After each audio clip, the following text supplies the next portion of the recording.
Assalamualaikum warahmatullahi wabarakatuh. Selamat datang di video pembelajaran kali ini bersama saya Ibu Fahmi. Pada kesempatan ini kita akan membahas mengenai jasa akuntan trend and issue.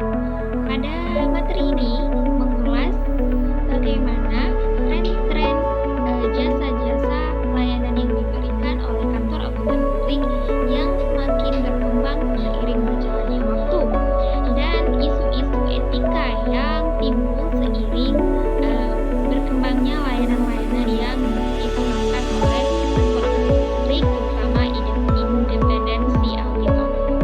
Mulai dari latar belakang.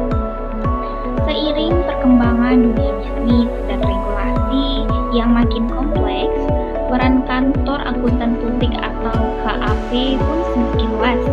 Tidak hanya terbatas pada jasa audit dan assurance saja, tetapi juga merambat ke jasa non-assurance seperti konsultasi manajemen, perpajakan, dan layanan lainnya. Secara garis besar, jasa yang diberikan dan ditawarkan oleh akuntan publik dibagi menjadi dua. Ada jasa assurance seperti audit dan review laporan keuangan, serta ada jasa non-assurance seperti konsultasi pajak dan bisnis.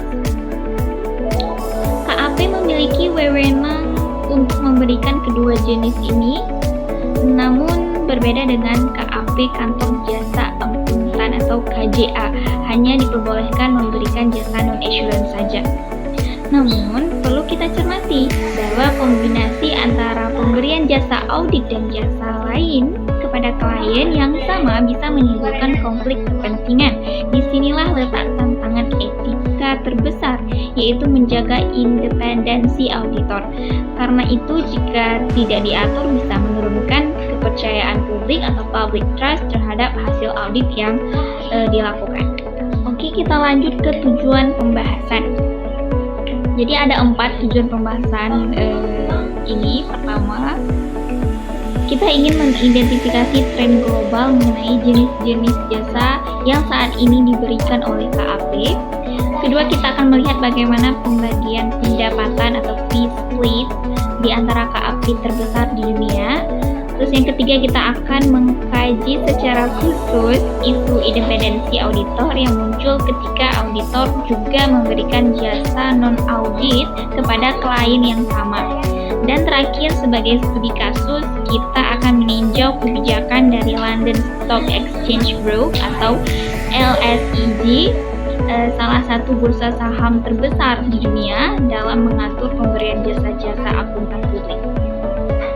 Baik, kita lanjut ke tren jasa KAP. Jadi di sini tuh ada grafik yang menunjukkan tren jasa-jasa yang menjadi tren dan pangsa pasar istimewa berdasarkan jawaban dari 77 KAP yang menjadi responden dalam survei yang dilakukan oleh Accounting Today. Kalian bisa lihat sendiri di sini, berdasarkan hasil survei yang dilakukan oleh Accounting Today, yang dapat kita lihat dari gambar tadi ya, yang menjadi responden di sini 77 KAP besar dunia. Jadi terdapat beberapa jasa yang mengalami peningkatan cukup signifikan. Ada 3 jasa teratas nih yang ditambahkan oleh lebih dari 80 KAP, yaitu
sustainable, ya, yaitu jasa yang dinilai sebaiknya sejalan dengan prinsip independensi.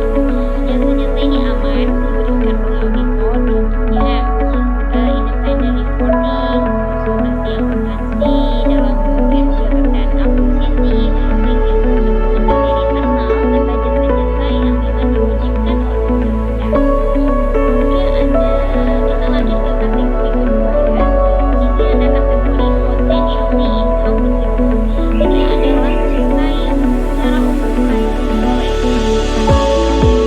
tapi harus dianalisis secara kasus per kasus. Contohnya mulai dari kebutuhan, konteks training dan konsultasi, jasa aktuaria dan pensiun, due diligence, konsultasi keuangan, serta independent expert work. Intinya, auditor juga harus bisa menentukan kenapa kemudian jasa ini tidak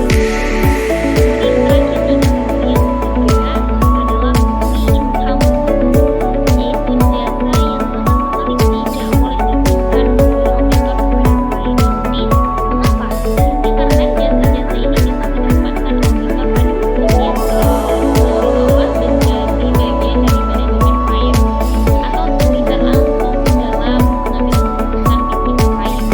Contohnya, mengikuti jasa pembukuan, audit internal, rekrutmen eksekutif, penilaian aset yang bersangkutan, manajerial, penggunaan sistem akuntansi hingga fee yang berbasis keberhasilan. Jika auditor ikut merancang sistem akuntansi klien sejenis ini, lalu kemudian mengaudit sistem itu sendiri, maka jelas akan timbul bias dan potensi manipulasi.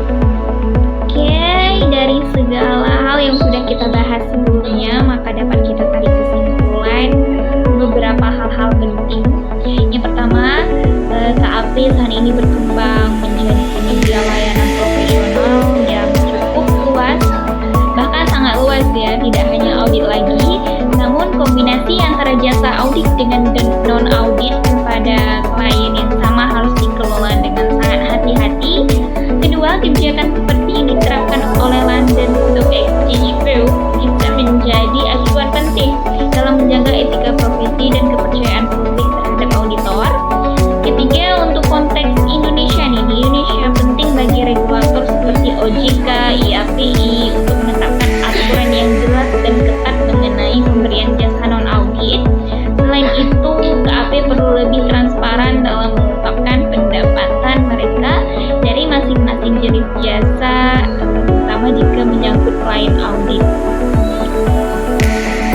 Demikian pemaparan materi mengenai jasa akuntan, tren, dan isu etika.